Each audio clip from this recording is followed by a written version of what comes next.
Hello students, तो last class में हम लोग डिस्कस कर रहे थे रिलेशन एंड फंक्शन का एक्सरसाइज 1.3। हम लोगों ने क्वेश्चन नंबर 6 तक डिस्कस किया था और क्वेश्चन नंबर 7 आपके नोट्स में है। तो आज हम लोग स्टार्ट करेंगे क्वेश्चन नंबर 8 से डिस्कशन। क्वेश्चन नंबर 8 भी आपका अच्छा क्वेश्चन है, यहाँ से हम लोग काफी चीज सीखेंगे। तो चलिए फिर स्टार्ट करते हैं क्वेश्चन नंबर 8 से। क्वेश्चन नंबर 8 में आपको दे रखा है consider f r+2 fall to infinite given by f of x is equal to x² + 4। कि आप लोगों को दिख रहा होगा x² + 4 आपका कैसा इक्वेशन है, क्वाड्रेटिक इक्वेशन है। So that f is invertible with the inverse f inverse, f is given by ये आपको दे रखा है where r+ is the set of all non negative real numbers. तो इनवर्स के लिए सबसे पहले कंडीशन क्या होती है, हम लोग क्या चेक करते थे, कोई भी फंक्शन आप इनवर्स कब निकालेंगे, जब वो फंक्शन आपका 1 1 as well as onto होगा तो आप उसका इनवर्स निकालेंगे। f of x is equal to x² + 4 के लिए भी आइए चेक कर लेते हैं हम लोग। पहले आप लोग ऐसे फिल ले लीजिए, फिर उसके बाद हम लोग उस फॉर्मूले से चलेंगे। Let f of x is equal to f of y। आप लोग ऐसे देखिए f of x is equal to x² + 4। अगर ये r में होता, ध्यान से सुनिएगा, अगर ये r में होता तब तो इसका इनवर्स हम लोग नहीं निकाल पाते। क्यों? क्योंकि तब ये मैनी 1 हो जाता। मैनी 1 कैसे हो जाता, f of 1 जो आता वही f of -1 आता, जो f of 3 वही f of -3 आता। क्यों? क्योंकि x² है, आप पॉजिटिव नंबर लिखिए यहाँ पे या नेगेटिव नंबर लिखिए। नेगेटिव नंबर लिखेंगे स्क्वायर करेंगे तो भी पॉजिटिव हो जाएगा, पॉजिटिव का पॉजिटिव होगा ही। लेकिन आप लोग ध्यान से देखिए यहाँ पे क्या चेंज किया गया है डोमेन में, r+2 fall to infinite। r+ means क्या है आपका non negative real number. Non negative real number means आपका ये 0 से स्टार्ट होगा। कहां से स्टार्ट होगा? 0 से स्टार्ट होगा। नेगेटिव नंबर्स आपको लेने ही नहीं है, नेगेटिव रियल नंबर्स आपका कट गया है। मींस ये आपका ग्राफ है, ये आपका ओरिजिन 0, r+ मींस आपको ये वाला पार्ट लेना है। एक चीज तो ये क्लियर हो गई, मतलब इसमें नेगेटिव नंबर नहीं है, मींस ये आपका मैनी 1 फंक्शन नहीं होगा। मैनी 1 फंक्शन क्यों नहीं होगा? क्यों? क्योंकि आप 0 रखेंगे, 0 बाद 0.00001, फिर उसके बाद 0.00002, आप ऐसे r+ इस साइड के नंबर्स रखने हैं। तो ये तो पता हो गया ये कैसा फंक्शन है, 1 1 फंक्शन है। अब बात आती है इनटू है या फिर ऑन टू है। r+ स्टार्ट कहां से हो रहा है? 0 से स्टार्ट हो रहा है। जब आप इसमें 0 रखेंगे तो आपको वैल्यू कौन सी मिलेगी? 4। उसके बाद आप जैसे जैसे आगे जाएंगे आपको ग्राफ क्या दिखेगा? इंक्रीजिंग ग्राफ दिखेगा, मींस इसकी वैल्यू इंक्रीज होते हुए चली जाएगी। जब आप कहीं x is equal to infinite पे आएंगे तो y इज इक्वल टू आपको कितना मिलेगा? इनफाइनाइट मिलेगा। इसलिए आपका ये कैसा फंक्शन हो जाएगा? ऑन टू फंक्शन हो जाएगा। मेरे हिसाब से ऐसे सबको फील आ गया है, ऐसे देख के समझ में आ गया है r+ fall to इनफाइनाइट में ये 1 1 ऑन टू है।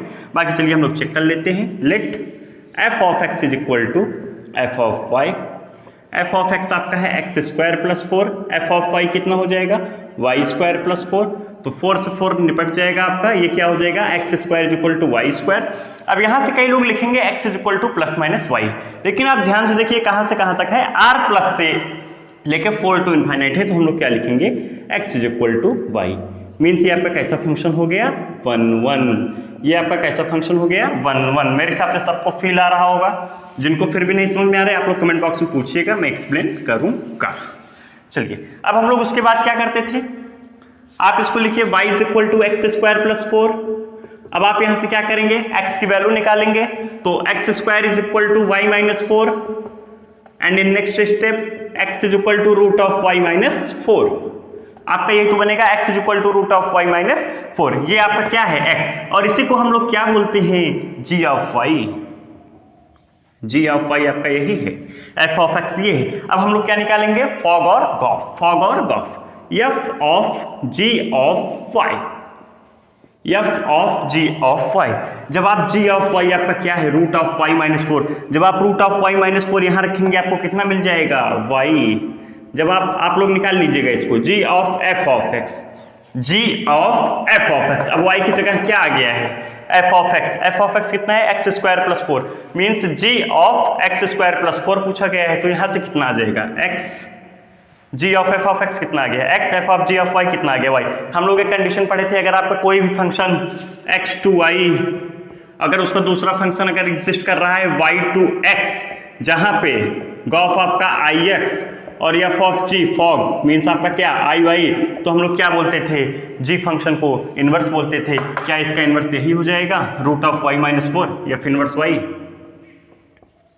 √y - 4। यही तो शो करना था इसका इनवर्स। ये था आपका क्वेश्चन नंबर 8। क्वेश्चन नंबर 8 में हम लोगों ने इसलिए ज्यादा टाइम दिया, मैंने आप लोगों को पहले अप्रोच बताया 1 1 1 2 ऐसे कैसे चेक करेंगे, फिर उसके बाद ये था आपका डिटेल सोल्यूशन। आप लोग और लैंग्वेज अपने आप से भी ऐड कर सकते हैं, सबका सोल्यूशन अपना अलग अलग होता है, आप लोग बाकी प्रैक्टिस कीजिएगा। चलिए चैप्टर इजी है, आप लोग अपने आप से सॉल्व करेंगे तो कर ले जाएंगे, अगर नहीं करेंगे तो फिर नहीं आएगा, प्रॉब्लम होगी। चलिए अब हम लोग डिस्कस करेंगे क्वेश्चन नंबर 9, आप लोग इसको लिख लीजिए।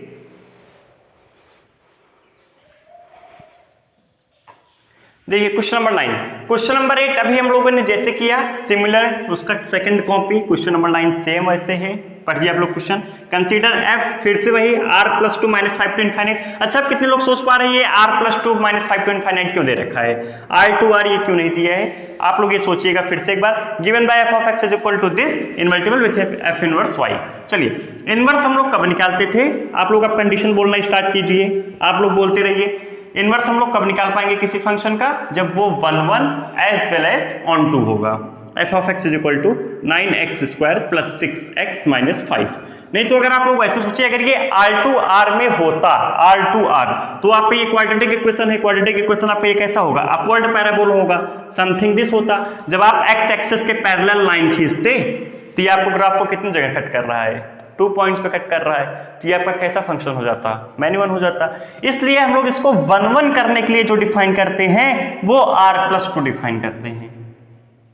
Means non negative real number होगा, 0 से स्टार्ट होगा, नेगेटिव नंबर वाला कोई प्रॉब्लम नहीं है। -5 टू इनफाइनाइट क्यों होगा, क्योंकि आप 0 रखेंगे तो आपको क्या मिल रहा है वहां पे -5, फिर उसके बाद आप जैसे जैसे वैल्यू इंक्रीज करेंगे इस क्वाड्रेटिक की वैल्यू बढ़ती हुई चली जाएगी। क्यों, क्योंकि आप पॉजिटिव नंबर रख रहे हैं, 1 रखिए, 2 रखिए, 3 रखिए, 4 रखिए, 4.2 रखिए, आपको इंक्रीज होगा। तो ये आपका कैसा फंक्शन है, 1 1 ऑन 2 फंक्शन है। तो हम लोग सीधे सीधा x की वैल्यू निकाल लेते हैं, वही आपका g ऑफ y होगा, वही आपका f इनवर्स y हो जाएगा। चलिए तो ये आपका क्या लिखा हुआ है, y is equal to 9x² + 6x - 5। अब आप लोग ध्यान से देखिए, ये आपका लिखा हुआ है, आप इसको परफेक्ट स्क्वायर के टर्म में लिखिए। आप इसको क्या लिख सकते हैं, 3x + 1 का होल स्क्वायर। मैं ऐसा क्यों किया, क्योंकि जब आप इसको होल स्क्वायर करेंगे ये बनेगा 9x² + 6x + 1 बनेगा, यहाँ पे +1, तो मैं -1 कर देता हूँ, इसको लिख लेता हूँ -6। +1 था, एक्स्ट्रा हो रहा था तो मैंने -1 कर दिया, -5 पहले से था, -1 - 5 कितना हो जाएगा, -6। अब इस 6 को आप इस तरफ ले आइए, ये कितना हो जाएगा, y + 6 is equal to 3x + 1 का होल स्क्वायर। उसके बाद आप क्या करेंगे, स्क्वायर हटाएंगे तो इधर क्या आ जाएगा, रूट आ जाएगा, root of y + 6 is equal to 3x + 1। अब आप 1 को इधर ले आइए, मैं इधर लिख दे रहा हूँ। जब आप 1 को इधर ले आएंगे इस तरफ, तो ये क्या लिखा हुआ है, रूट ऑफ y + 6 - 1। ध्यान से देखिएगा, root of y + 6 - 1 is equal to 3x, और x इज इक्वल टू कितना हो जाएगा, ये अपॉन में क्या हो जाएगा, 3। Root of y + 6 - 1 upon 3 is equal to x। यही आपका क्या होता है, g ऑफ y। और अगर आपका कंडीशन सेटिस्फाइड होता है तो g ऑफ y क्या होता है आपका, f इनवर्स y। तो f इनवर्स y आपका क्या हो जाएगा, सिंपली यही आपका f इनवर्स y हो जाएगा। मेरे हिसाब से आप लोगों को समझ में आ रहा है f इनवर्स y क्यों हो गया। 1 1 ऑन 2 फंक्शन था तो हमने क्या किया, y की वैल्यू निकाल ली हम लोग सीधा सीधा, वो सॉरी x की वैल्यू निकाल ली है। x की वैल्यू निकालते वही आपका क्या होता है, g फंक्शन होता है। f इनवर्स क्या होता है, g। f इनवर्स क्या होता है, g। ये हम लोग स्टार्टिंग से पढ़ते आ रहे हैं। तो क्वेश्चन नंबर 9 ये था आपका। क्वेश्चन नंबर 10 आपको बताना है कि इनवर्स यूनिक होता है, ये हम लोग डिस्कस कर चुके हैं, तो मैं अभी नहीं डिस्कस कर रहा हूँ। और क्वेश्चन नंबर 11 आपके नोट्स में है, डिजिटो सेम क्वेश्चन नोट्स में है। जिनको फिर भी डाउट हो रहा होगा वो बताएंगे, मैं दोबारा से सॉल्व करा दूंगा, एक बार दूसरे मेथड से भी एक्सप्लेन कर दूंगा। बाकी अब हम लोग डिस्कस करेंगे क्वेश्चन नंबर 12। चलिए आप लोग इसको लिख लीजिए, अब हम लोग डिस्कस करते हैं क्वेश्चन नंबर 12। देखिए क्वेश्चन नंबर 12 आप लोगों को आता है, लेकिन मैं फिर भी एक बार डिस्कस कर ले रहा हूं। आपको इसमें क्या प्रूव करना है, f इनवर्स का इनवर्स जो होगा f होगा। बहुत ही सिंपल है, मेरे हिसाब से आप लोग इसको सोच पा रहे होंगे, मैं यही उम्मीद कर रहा हूं। आपको पहले क्वेश्चन पढ़िए क्या दे रखा है, f आपको फंक्शन दे रखा है x2i be an invertible function, आपको ये दे रखा है। Let f x2i be an invertible function, आपको ये क्या लेट है, so that the inverse of f inverse is f। Means आपको f इनवर्स का इनवर्स क्या प्रूव करना है, f। चलिए देखिए, लेट f आपका जो फंक्शन है क्या है, x2i। अगर ये आपका फंक्शन इनवर्टिबल है, अगर ये आपका let f of x be an invertible function, be an invertible function, अगर ये आपका इनवर्टिबल फंक्शन है तो g आपका फंक्शन एग्जिस्ट करेगा जो कि कहां से कहां तक होगा, y to x होगा, जी आपका कैसा फंक्शन होगा, y2x होगा, और साथ ही साथ में g ऑफ f ये आपका कितना होगा, ix होगा, f ऑफ g आपका कितना होगा, iy होगा, और g आपका क्या होता है, f इनवर्स। इतनी बातें हम लोग स्टार्टिंग से करते आ रहे हैं और अब तक करते हुए आ रहे हैं। तो अब आप क्या करेंगे, g की जगह आप क्या रखेंगे, f इनवर्स रखेंगे। यहाँ पे ध्यान से देखिएगा, तो ये आपका क्या बनेगा, f इनवर्स ऑफ कितना हो जाएगा, ix हो जाएगा। g की जगह मैं f इनवर्स रख रहा हूँ, जब आप यहाँ रखेंगे तो क्या होगा, f of f inverse is equal to iy हो जाएगा। अब आप लोग ऐसे सोचिए, अगर आपका ये इनवर्टिबल फंक्शन है x2y, g आपका क्या होगा, अगर ये इनवर्टिबल है तो g आपका ऐसा फंक्शन एग्जिस्ट करेगा जो कि y2x होगा। जब आप इसका इनवर्टिबल फंक्शन लिखेंगे तो आप क्या फिर से वही तो लिखेंगे, x2y आप वही तो लिखेंगे। मींस अगर x2y आपका फंक्शन इनवर्टिबल है, अगर जो इसका इनवर्स एग्जिस्ट करेगा g फंक्शन होगा y2x, जब इसका जो इनवर्स एग्जिस्ट करेगा वो x2y होगा। x2y आपका क्या है, f ही तो है। मींस g क्या है, f का इनवर्स है। g क्या है, f का इनवर्स है। g का इनवर्स क्या है, f। तो मींस हम लोग यहाँ से ये नहीं बोल सकते हैं f इनवर्स का इनवर्स क्या होगा, आपका वही वापस f मिल जाएगा। नहीं समझे आप लोग, फिर से सुनिएगा, f का इनवर्स g है, f का इनवर्स g है। जब आप g का इनवर्स फंक्शन लिखेंगे तो क्या लिखेंगे, x2y लिखेंगे, जो कि क्या है, f ही तो है, वही लिखा है f इनवर्स का इनवर्स f। आप लोग वैसे भी सोच सकते हैं, अगर आप किसी भी फंक्शन का 2 बार इनवर्स ले रहे हैं तो आपको वही फंक्शन मिलेगा। ये हम लोग क्वेश्चन में भी कर चुके हैं। ये हम लोग आपका एक्सरसाइज का एग्जांपल नंबर 2 या 3 में भी था और हम लोग क्वेश्चन में भी किए थे। f इनवर्स का इनवर्स क्या आ रहा था, f आ रहा था। मैं आपको लोग को उस वक्त बोला भी था, नोट लगा के आप लोग लिख लेंगे कि f इनवर्स का इनवर्स जो आता है वो क्या आता है, f फंक्शन आता है। तो ये आपका क्वेश्चन नंबर 12। अब हम लोग लास्ट के 2 MCQ डिस्कस करते हैं और लेक्चर को खत्म करेंगे। चलिए,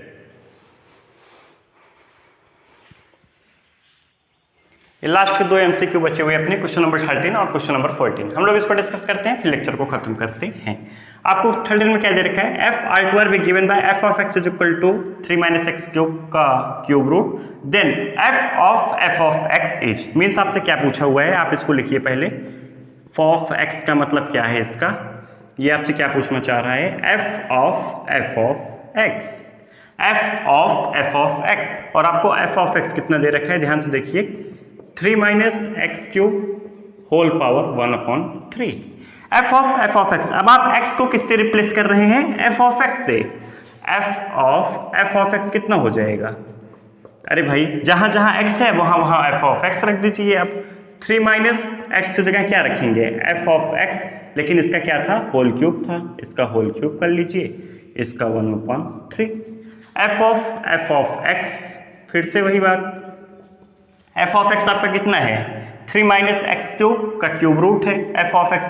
जब आप इसका होल क्यूब करेंगे, ध्यान से देखिएगा, जब आप इसका होल क्यूब करेंगे 3 - x क्यूब हो जाएगा। अरे नहीं समझे, ध्यान से देखिए, f ऑफ x का ये होल क्यूब है, f ऑफ x कितना है, 3 - x क्यूब का क्यूब रूट। जब आप इसका होल क्यूब करेंगे 3 - x क्यूब हो जाएगा। तो मैं यहाँ 3 - x क्यूब लिख रहा हूँ, 3 - x क्यूब लिख रहा हूँ, इसका 1/3। अब आप और ध्यान से देखिए, f of x is equal to 3 - 3 ये आपका चला जाएगा, माइनस माइनस क्या हो जाएगा, प्लस हो जाएगा, x क्यूब की पावर 1/3, ये कितना हो गया, x। कौन सा ऑप्शन हो जाएगा, सी ऑप्शन हो जाएगा। Question number 14। चलिए, क्वेश्चन नंबर 13 आप लोग इसको नोट कर लीजिए, तो मैं इसको इरेज कर रहा हूँ, तो यही क्वेश्चन नंबर 14 डिस्कस कर रहा हूँ। लिख लीजिए आप लोग स्क्रीन पॉज करके। चलिए देखिए, अब हम लोग डिस्कस कर रहे हैं क्वेश्चन नंबर 14।